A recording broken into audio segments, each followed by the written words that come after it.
want to thank you all for joining us today, and I'll introduce our panelists momentarily, but we're very honored and grateful to have Senator Charles Schwertner and Representative Giovanni Capriglione.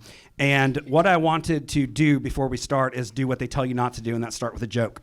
So the only panel that you'll probably be at all week that has 3 people with the honorable before their name is this panel. And that's because before I came here, I was a state senator.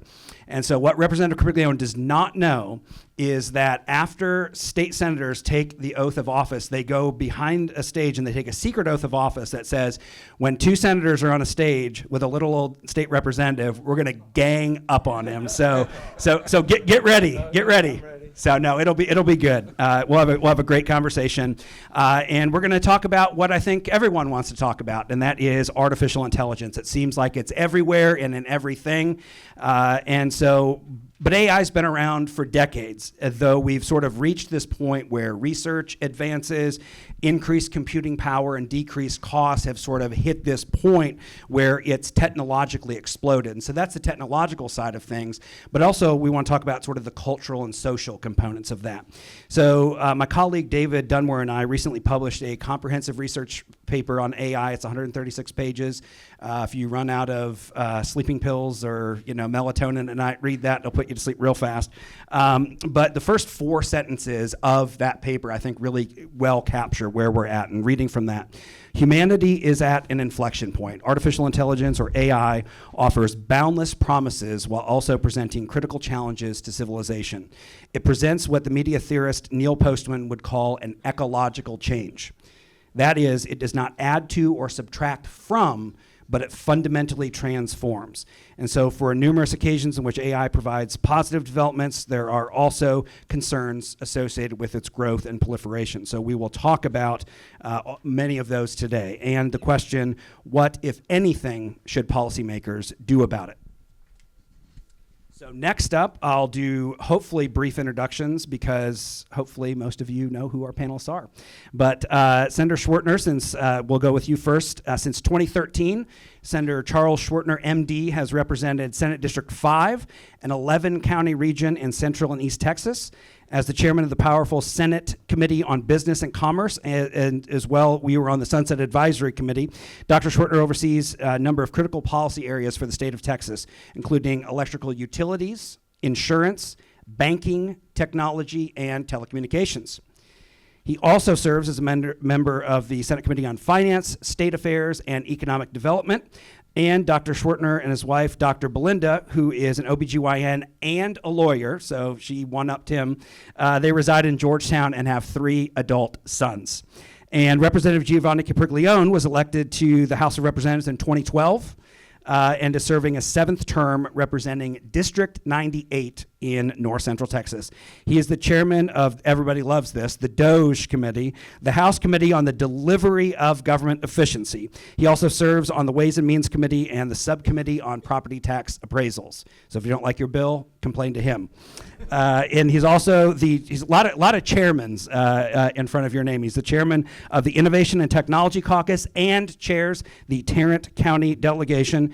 He has been married to his wife, Alyssa, is that how you pronounce it? Alyssa, for 23 years and has 3 children. So we got great husbands, great dads, and I've got 2 kids too, so we're rocking and rolling. So what we're going to do is we're going to start out with a moderated Q&A. I'll ask some questions. We'll have a great discussion, and then we'll leave some time at the end for audience questions.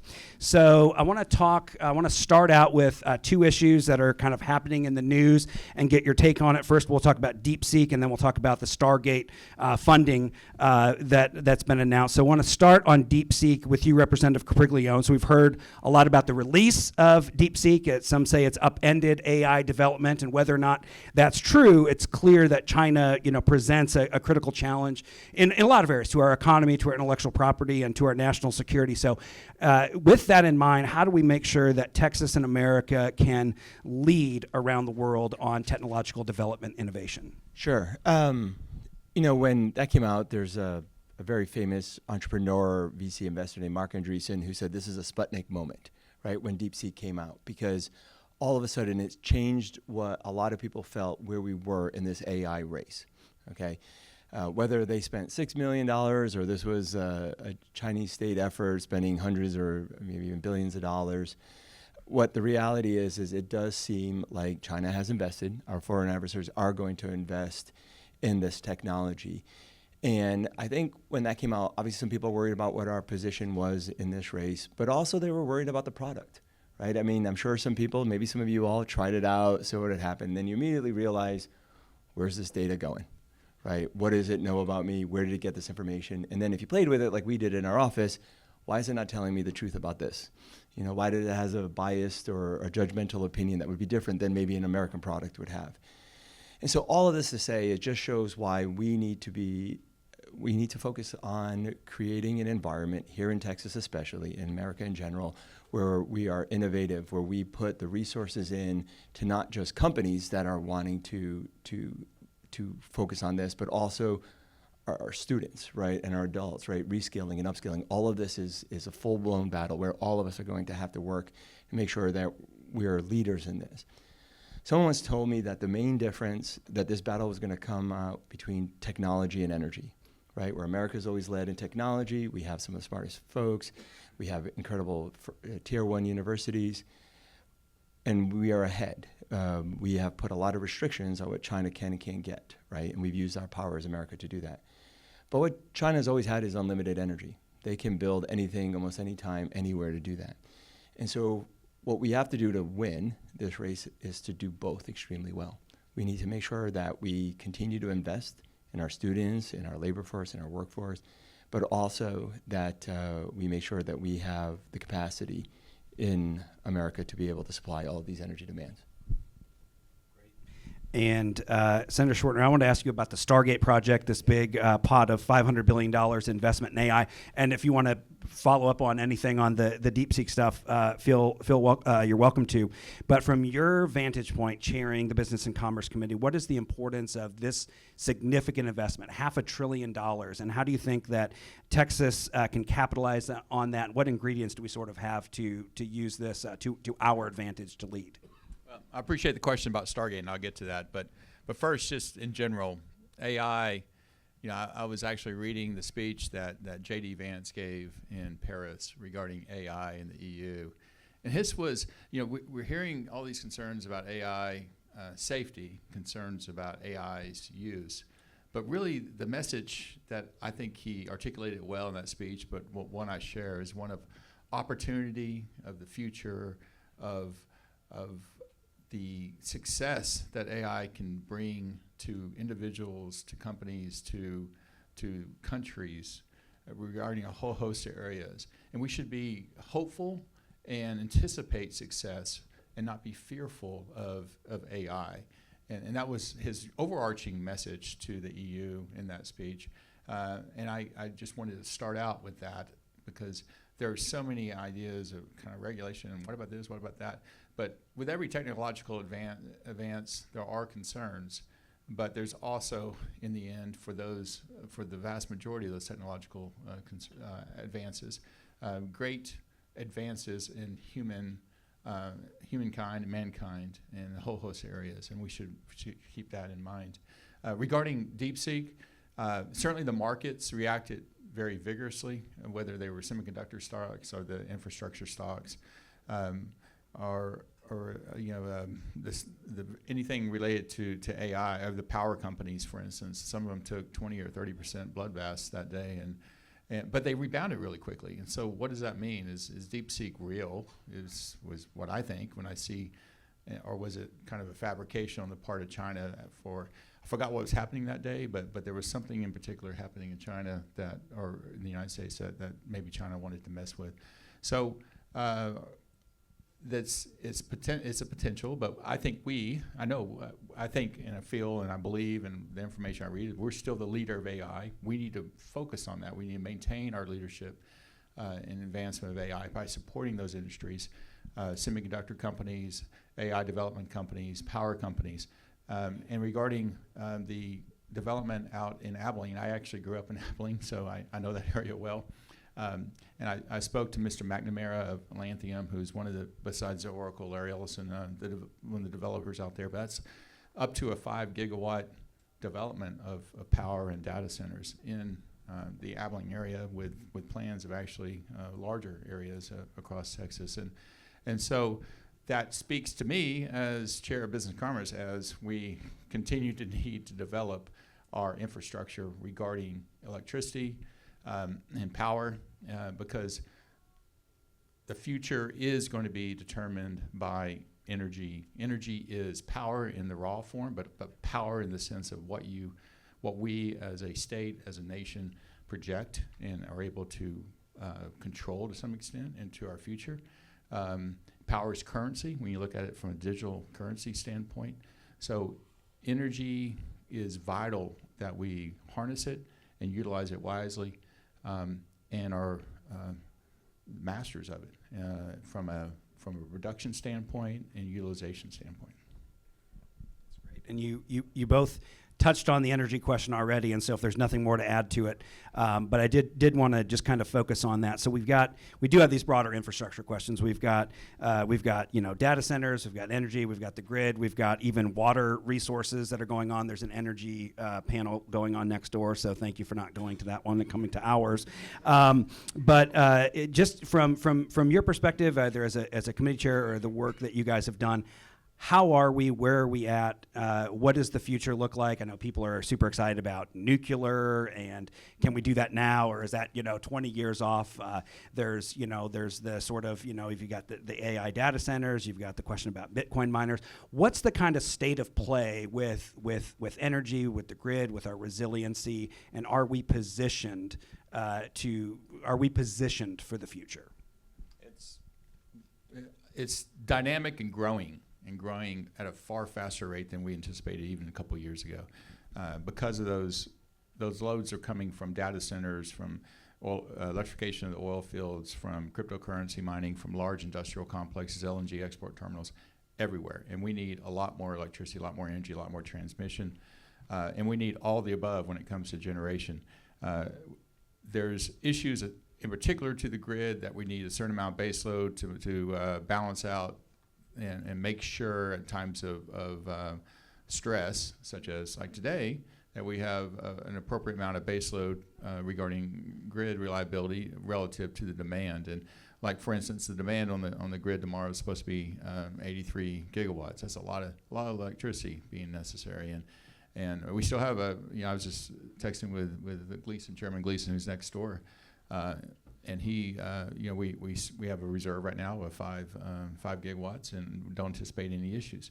But there's a constant kind of management of the grid that is necessary in every area of the United States and the world.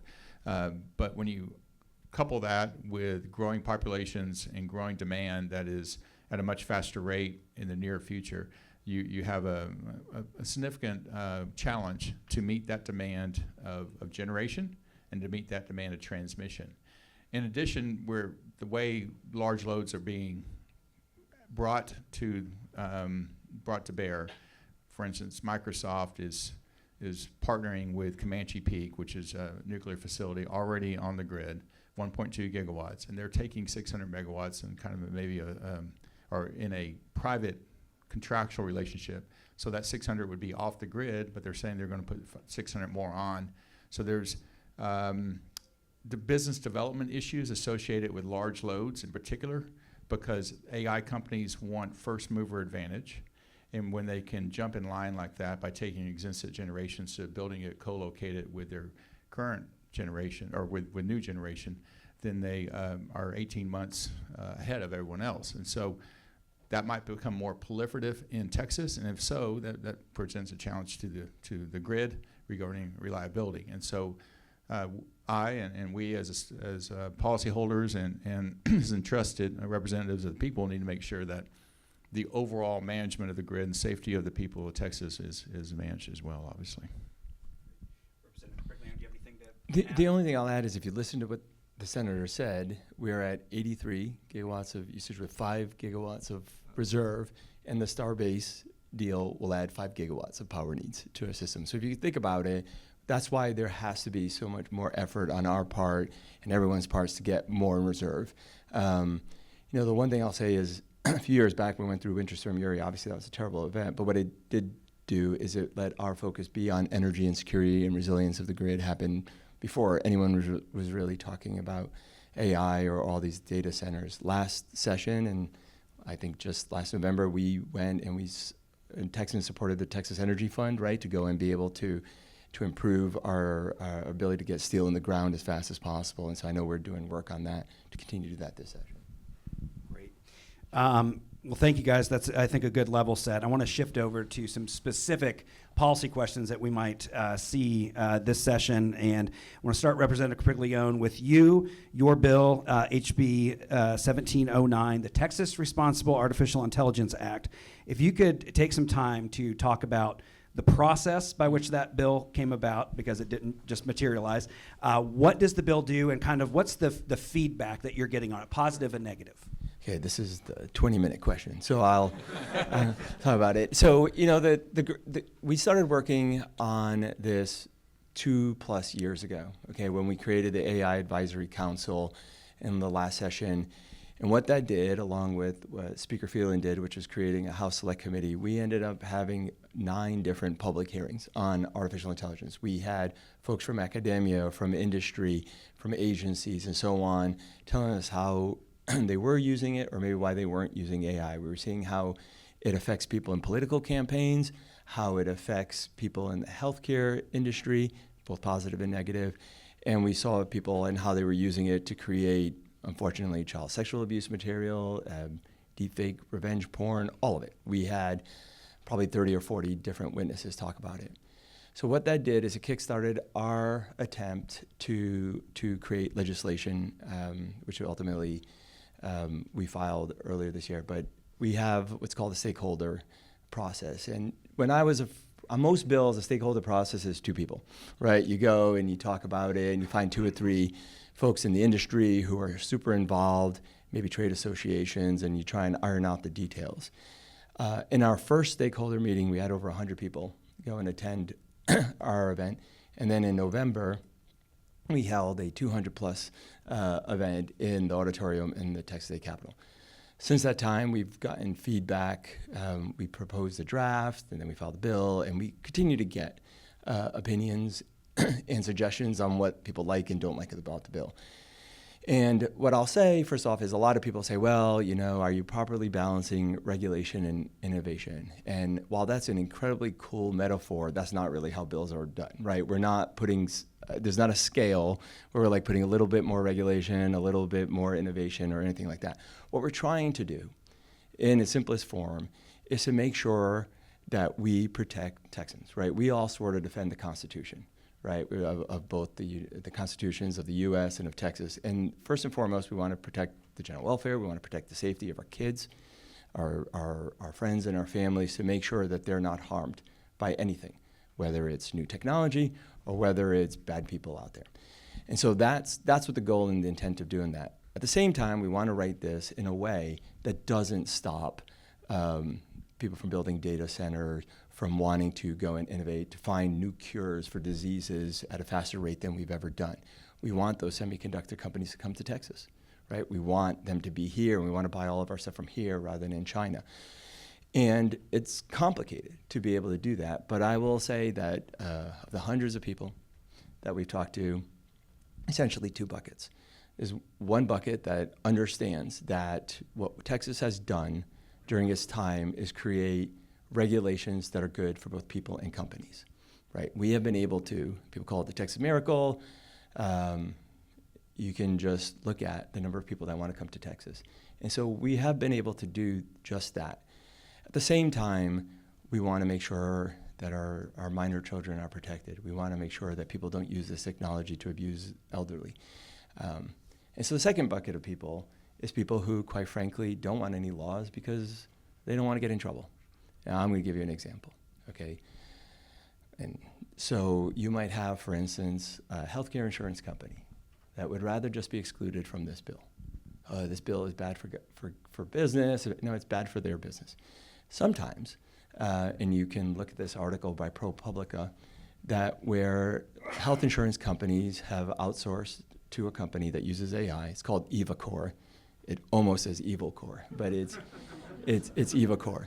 And what they do is they'll go and they'll say, I want this, it's a dial. Use AI, and I want 27% of prior authorizations denied. I want 32% of my claims and medical claims to be denied.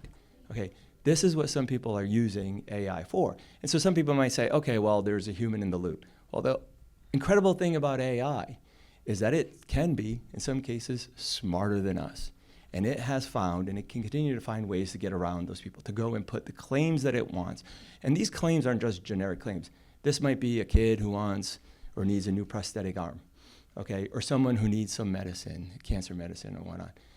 And so what we're trying to do with our framework is to say we cannot make a new law for every single thing AI can get involved in. But let's go and create a framework that generally speaks to our values about what we want Texans to do. And in closing, I'll say this. For a long time, both America and China, we decided in America that we were not going to let 12-year-olds, work in mines. We made that decision in 1938. We said, listen, we're not going to do that anymore. And I'm sure people back then said, well, this is bad for our ability to compete. But you know what we did? We built better products. And we are still competitive. And so what I would close with is, for the same reason you wouldn't probably buy baby formula made in China is the same reason you wouldn't want DeepSeek running some of the stuff in your company and so on. And so we're going to create regulations that help American companies to protect our kids and still allow companies to flourish here in the state of Texas.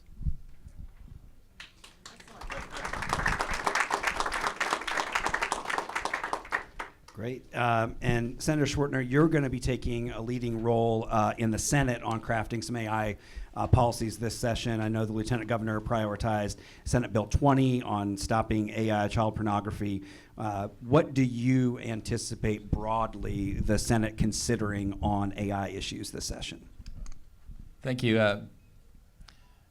First, I appreciate the words of Representative Chairman Capriglione.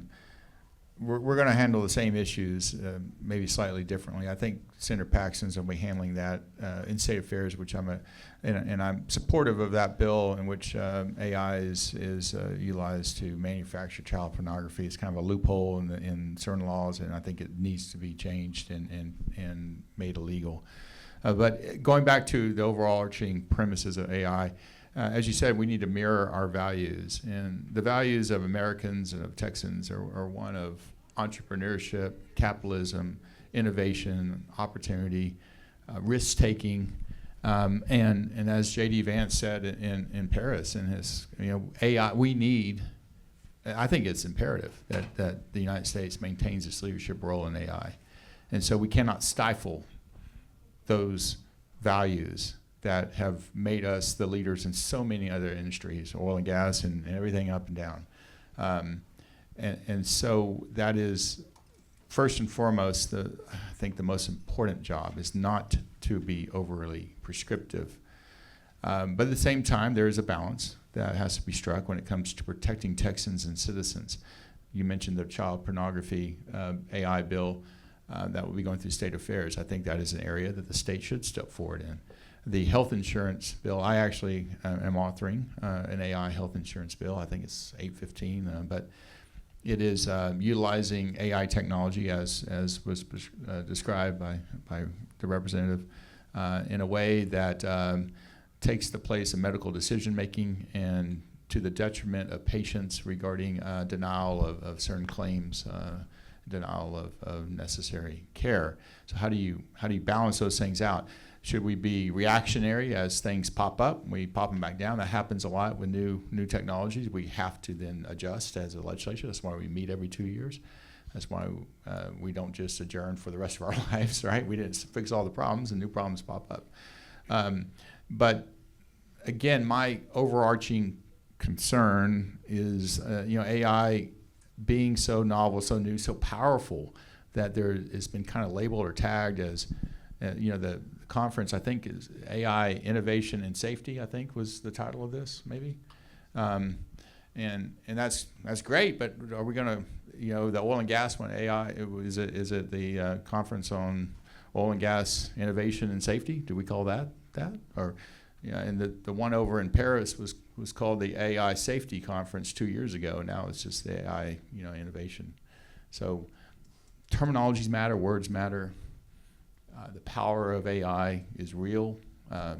We need to harness it as a country to lead, and we need to do it by not stifling those companies involved, those industries involved, because it is the future, and in so many ways has the potential for life-changing alterations of us as a society and of us as a country. And I believe we're going to have to be more reactionary versus overarching in a regulatory scheme that envisions certain things that are bad and tries to put in place a framework that keeps it from happening, versus but at the same time has secondary consequences that really kill AI and make us fall behind in versus other countries, other areas of the world. So that's my general thought process of AI now regarding its place, or our place as regulators, as lawmakers, in the immediacy of what we need to do this session. Can I just, so, when we look at how these large language models and AI is being developed, yes, it's been around for a while, but in order to go and create the next version, you can see the amount of capital that's being expended. I mean, it's a $500 billion. These are not small companies that are doing this. Only the biggest players are going to be able to invest the tens of billions, maybe even hundreds of billions of dollars that are necessary to do this. And so when people ask me, and maybe I'll ask you, how many of you think that big tech shares your values? How many of you think that when you go on Facebook or on other social media, that they're looking out for your best interests, that they're not using AI algorithms to try and keep you and your kids on that phone as long as possible? Go and ask any kid today how long they're on their phone. They're going to give you a different answer than the real answer. It's 38 to 45 hours a week, okay? Go to a restaurant tonight and look around at the couples, not looking at each other, but looking at their phones. If you want to know why that's happening, I'm going to tell you why that's happening. That's because there's profit to be made by keeping your eyeballs glued to that screen. And the fastest way and the best way to do that is to get the smartest computers in the world training on you and your friends every day to figure out how to do it. And so when we start talking about why we're trying to come up with ways to go and create these guardrails, not stifling. We're creating these guardrails because we see what the negative effects of this have been on our residents here in Texas. Good, thank you for that. And I don't want to, if anybody here, y'all want a seat, there's a few over there. I don't want to call y'all out of the, you're welcome. If anybody does, you're welcome to. Thank you for that, Representative Capriglione. I do want to shift over, as I talked about at the beginning. Doge is all the rage in D.C. and apparently here in Texas, because we now have a delivering on government efficiency committee. The name's not as efficient as what the committee is going to do. Yes. But going over that, one of the things that I think about is part of the AI Advisory Council that met over these last few months. One of the big things was, how can we leverage AI to create efficiencies in state government? So I'd like for either or both of you to answer that, but maybe, what are some of the instances that you heard during testimony, or what are your thoughts broadly on how we can leverage that technology to make government more efficient and better serve its citizens? Go ahead. Sure. So in our committee, and I've told this story a couple times, but I'll tell a couple more. But we have a state agency, Texas Department of Transportation, that handles tens of thousands of invoices at any one time. Every time a road is built, a bridge is built. It's a very manual. It was taking about 3 weeks to go through the invoice processing. They came up with an AI tool, and they've turned this 3-week manual process into a 22-second solution, which is probably a lot more accurate, a lot faster, and a lot cheaper for all of you that are taxpayers here in the state of Texas. But we're also going to be using AI in a lot of other ways. We're going to be use it to go and help people guest services. If any of you have ever called trying to get an LLC done or trying to ask questions, you sometimes find yourself in a long waiting list, right? So maybe there's ways to use AI virtual assistants to get people help faster, better, and sometimes more accurate. We're going to be using it to look at waste, fraud, and abuse, right? You go and you look at somehow some of these SNAP benefits or Lone Star benefits, the cards, and we can see that maybe there needs to be something else. Being able to go and look at all this data at the same time and find out why people in Hawaii are using these debit cards, okay, when there are benefits for Texans, right? So we can use this to go and explore waste, fraud, and abuse. But ultimately, the goal is to go and augment the activities and the efforts that we all make. You all, many of you, I'm sure, have used AI today, whether it's to go and get a Google map to get you where you want faster, better, without getting stuck in the wrong traffic, or to go and write an email. All of this can be used probably to a greater extent with safety, with guardrails, making sure that it's tested by our government agencies so they can do more with less. Great. Just as you said, AI assisted customer service is obviously the most obvious, but upskilling and retraining workers is important. I can do that with my team and within my office. And when I think about, just for an example, utilization of generation assets, and you Google, or not Google, but you do an AI query regarding, what are the types of generation most prevalent in Texas, and then assume that small nuclear reactors become viable from a economic standpoint within 3 years. What should we do? And so the real use of AI is helping you think through an issue by querying continually, and I don't know how many of y'all have tried that, but to help you think through an issue with asking it questions, because what you're really doing is asking that entire data set for the answer in a way, so you have an expanded staff and team to some extent, and so you really do, it does really make you think whenever you're trying to think with it. So that's a really interesting aspect of artificial intelligence.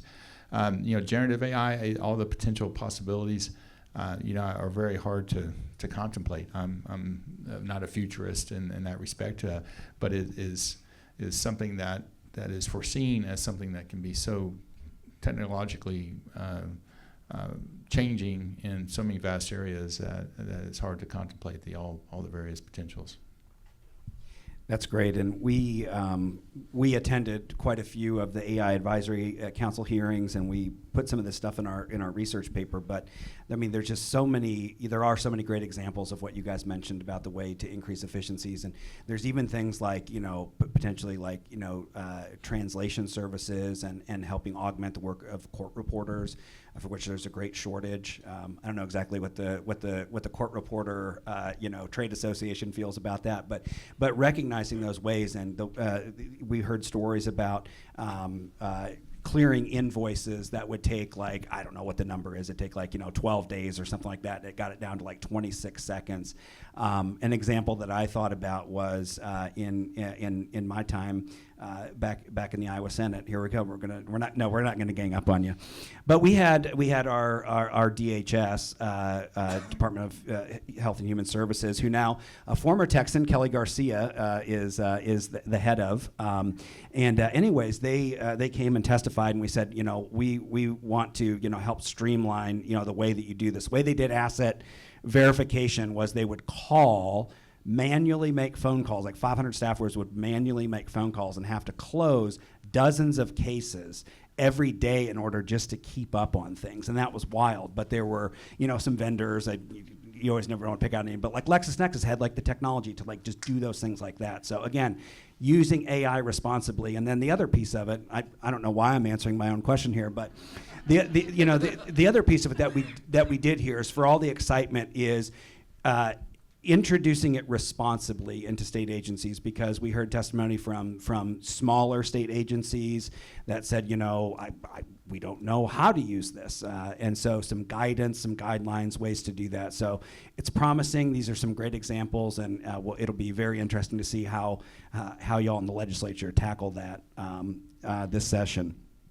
I want to pivot over and ask you, Senator Schwertner, you mentioned your bill, SB 815, so you gypped my question. But no, just more broadly, to take off your Senate hat and put on your doctor hat, what do you think about and the use of AI in the healthcare profession? There's a lot of different ways it can be used. It can be used for, research purposes. We cite this great example in the paper. I think it was Stanford developed this tool where you could take a radiology image, an X-ray from that, like you could diagnose 14 other conditions. So you've got those, you've got kind of that research side of things. You've got the sort of clinical application. How do you broadly, whether from your vantage point as a physician or as a lawmaker, how do you think about the use of AI in healthcare?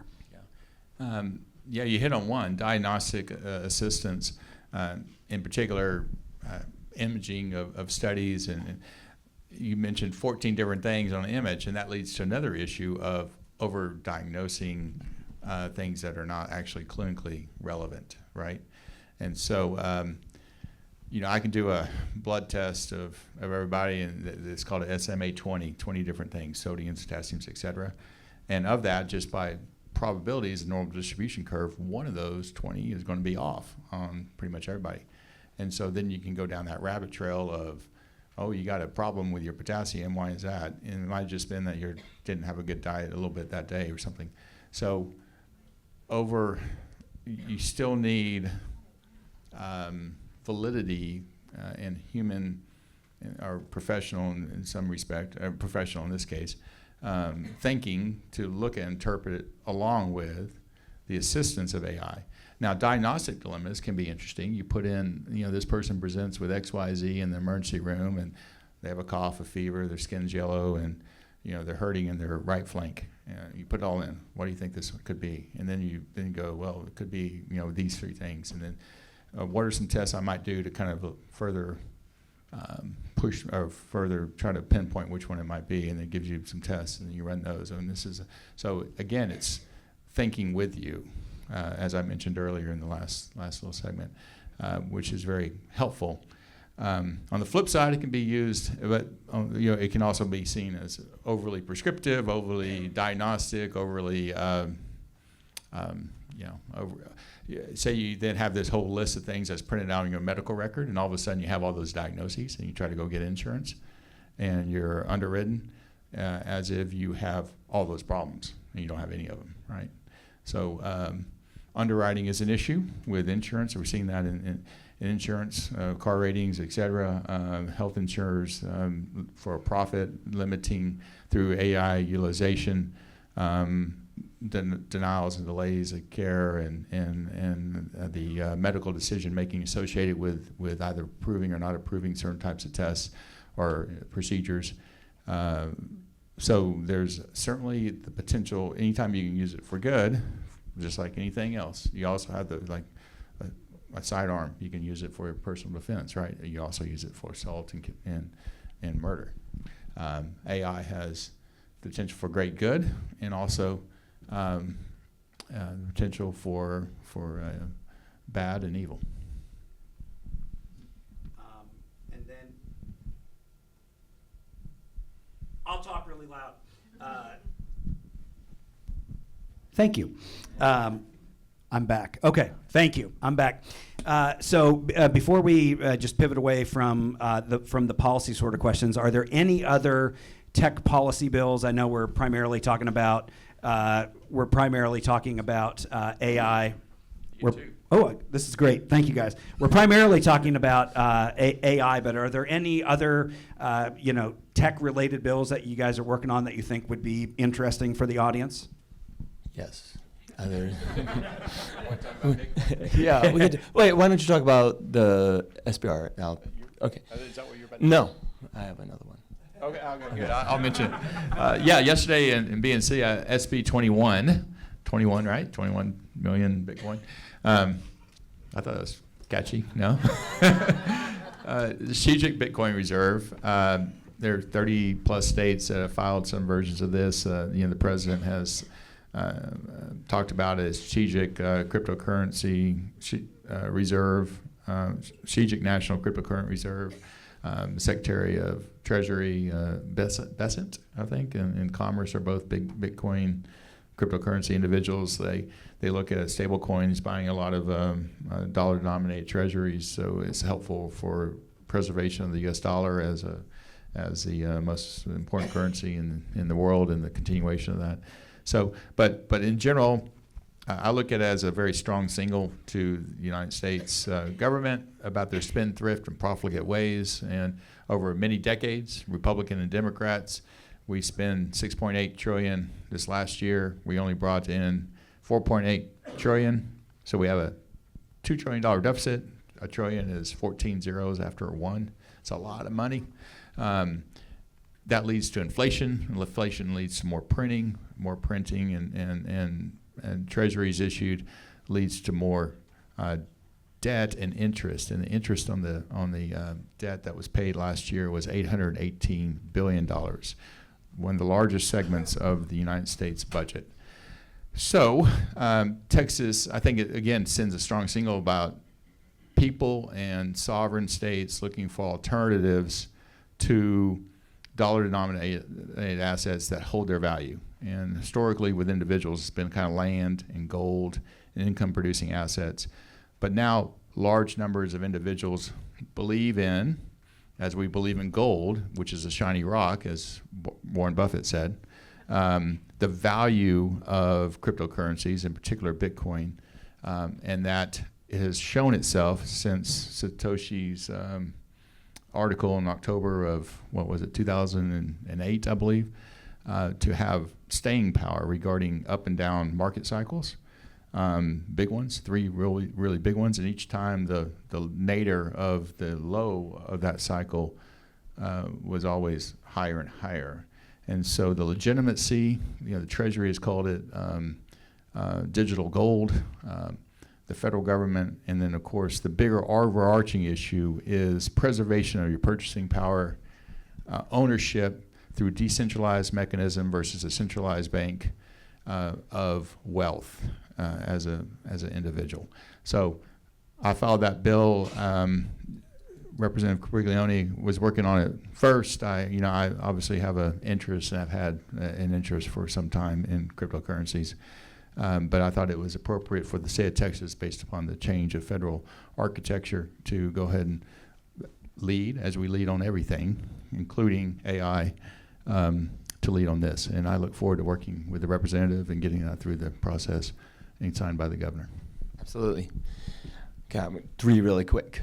I have 100, but 3 really quick and that's an important bill that I'm looking forward to helping the senator on. One, we just filed yesterday a right to repair bill. It's pretty exciting. Thank you. If you have, I have an iPhone 13. I know that's a few generations ago, but it's the last small form factor one. Why can't I just go to anybody to go and get that fixed? Why do I have to go to an authorized reseller and that kind of stuff? So this provides the ability for all consumers to be able to go and use the free market to fix their electronic goods.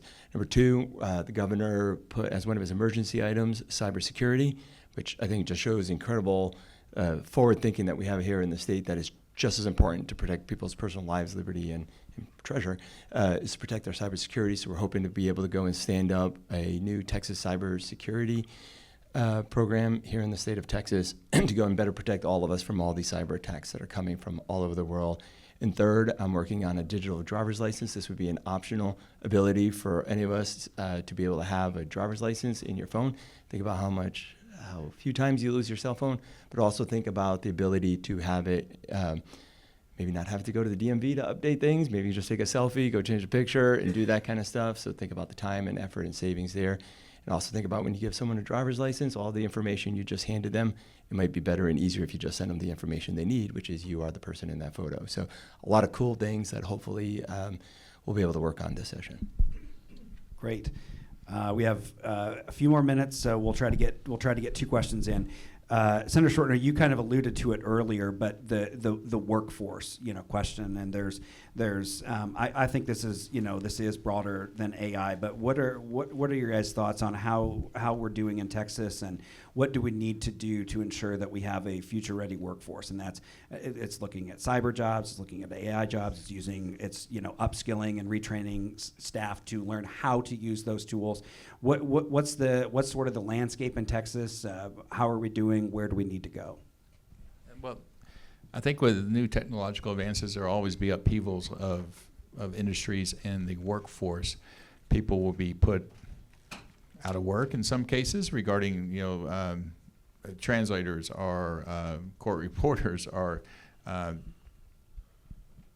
people that transcribe from one form to another. So that obviously can be done more technologically in a much more efficient manner. So we as a state, I think, have an obligation to try to push our institutions of higher education to change with the times as quickly as they are able to. There never is as fast as technology. But the programs, the degrees, the interests, the types of schools which they envision will be necessary and important in the future. And the classical liberal arts education, my son went to UVA, which is one of the best kind of schools for that type of education. And that's great. It helped him really learn how to think. But lots of liberal arts are not necessarily that critical. He wrote, I don't know how many papers while at UVA, and just wrote and wrote and wrote and wrote. And it helped him because he's in law school now. But there's not, the four-year degree at just an institution is not necessarily always a four-year degree. A lot of times people should be looking at from they want to enter the workforce, advance themselves or family, provide for their future, types of associates and technical degrees that will be necessary for the future economy. And that needs to be also looked at from the schools that provide that as well. And you mentioned a few of those types of jobs, types of trainings, but there's a lot that can be envisioned that need to have critical thinking on the part of educators and institutions of higher education and community colleges and work-related preparatory schools. Okay, we'll do the final question. We've made it through an entire hour without talking about Terminator or nuclear holocaust or anything like that.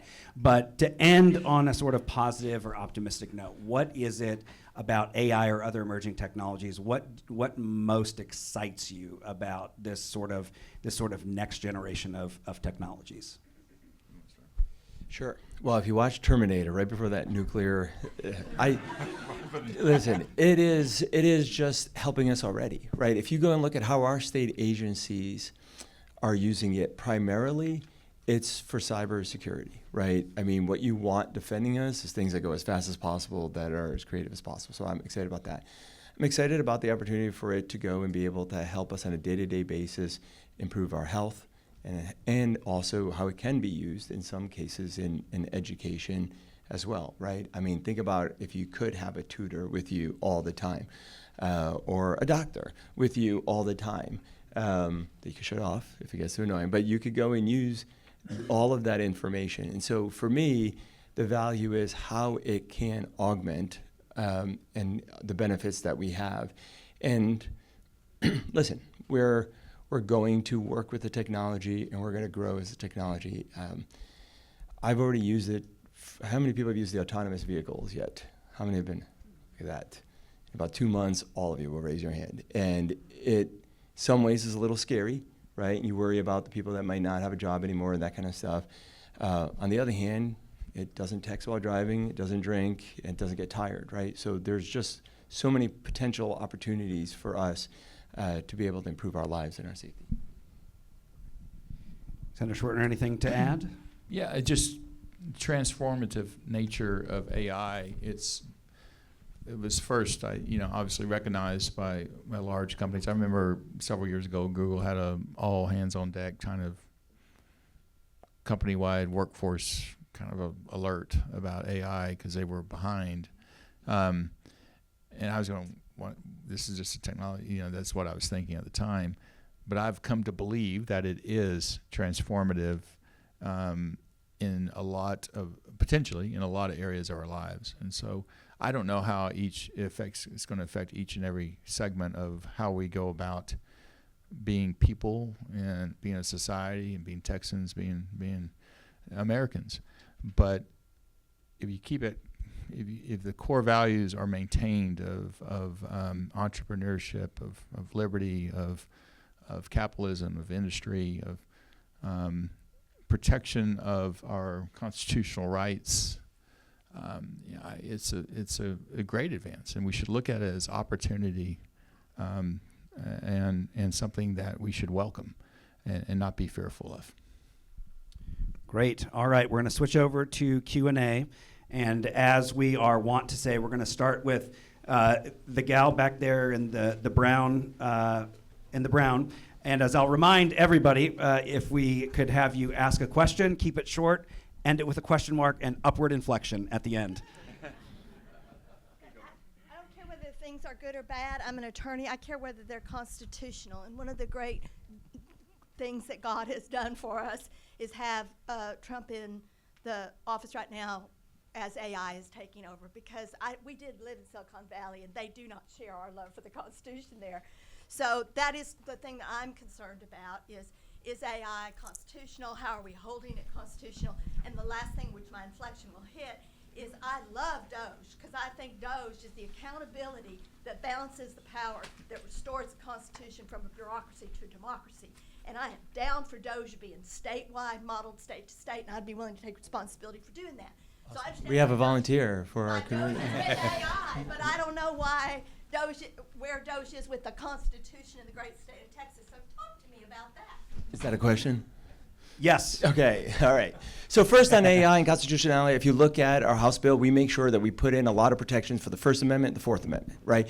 And that's the worry, right? Should you be able, a lot of what people say is no longer like this. It's on the internet, right? So we want to make sure that these companies are not biased, they're not discriminating, they're not misinforming, not disinforming, not putting people down, not letting certain things people say be deleted or removed. Okay, so that's step one. On the Fourth Amendment, we want to make sure that law enforcement is using this for good, right? I mean, you can see how AI could be used, okay, with all this data, all this information by another administration, okay, that could go and use it to go and put their enemies in jail and that kind of stuff. So we want to protect against that. In terms of Doge, the number one thing we want to make sure is to go after waste, fraud, and abuse, right? You all pay your property taxes, you all pay your sales taxes. Thank God we don't have income tax here in the state of Texas. But what we want to do is make sure that as your dollars are being given to us, that we are good stewards of it, that your money is being used for the purposes that you think it is, and that you're able to see it happening, that you're able to ask those questions and you get those answers. Because the reality is it is expensive to run a government, okay? But this is a government for you and by you. So we want to make sure that we are able to, with this committee and with all the work the legislature does, to create a system by which you're in charge. Quick question, quick answer. We'll go with the gentleman down here, second row. Thanks. Quick question, which is a leading AI company CEO has predicted that in 2027 we're going to have AGI. And that will raise questions, orders of magnitude more than just the ones you're dealing with today. Given how soon that's going to be, are you looking into any questions about artificial general intelligence?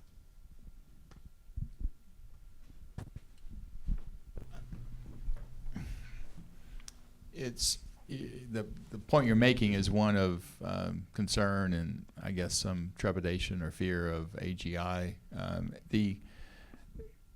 I understand that. I believe people in general are fearful of transformative change. Some people have more concerns. Some societies do. I just think it is important that we frame AI still as a technology that if we respect our values, respect our constitutional rights and freedoms, that we have a greater good than a potential evil associated with AI in all its forms. I think J.D. Vance said it, if you read his speech again, and I would point you all to do so, the one that he gave 3 weeks ago or so in Paris, he speaks very eloquently regarding artificial intelligence, this new administration's position on it, and the anticipated challenges, but also the great anticipated good that can and should be realized from AI if those parameters that I have spoken of are followed. Okay, I saw a lot of people raise their hands, and I did jot a few people down as I caught your eye. So we'll go the gentleman right here, Andy. Chairman Capriglione, you passed a privacy bill last session. It's pretty robust, being talked about nationwide. Senator Cruz wants to pass a federal bill, but he wants to preempt state privacy bills. Can you talk to him Friday about that? And number two, I'm concerned that the data brokers who have seized my digital property, that they want to let government entities search it without a warrant. What about that? So I like your question because I agree with all of it, right? I mean, in the sense, first on the second, which is the data brokers. The reason I did work on privacy, and we did end up passing the strongest data privacy bill here in Texas, is because when we talk about AI, right, you could talk about it, and whether it's AGI or whatever, all of it is started with the data that it's been able to collect, right? And the amount of data that's available, and like you said correctly, your property, right, who you are, it's hundreds of thousands of parameters. Okay, it's not just your social security number. That was like way back in 2023, right? The amount of information that it has, it knows how much you weigh before and after you go to that restaurant. It knows where you're going. It knows that we're all in a room together having a conversation, right? So all of that data is gone and used eventually by AI to go and create digital twins of each of us, right? And so there's like a mini virtual you somewhere. And it's being tested right now on what the right comments are, what the right marketing messages are. You test it on that first, and then it'll test it on you. So you should be concerned about these data brokers because they're making money selling your property and not giving you a piece of it. Okay, and then they're using it in turn to go in, try and get you to buy other stuff for other people.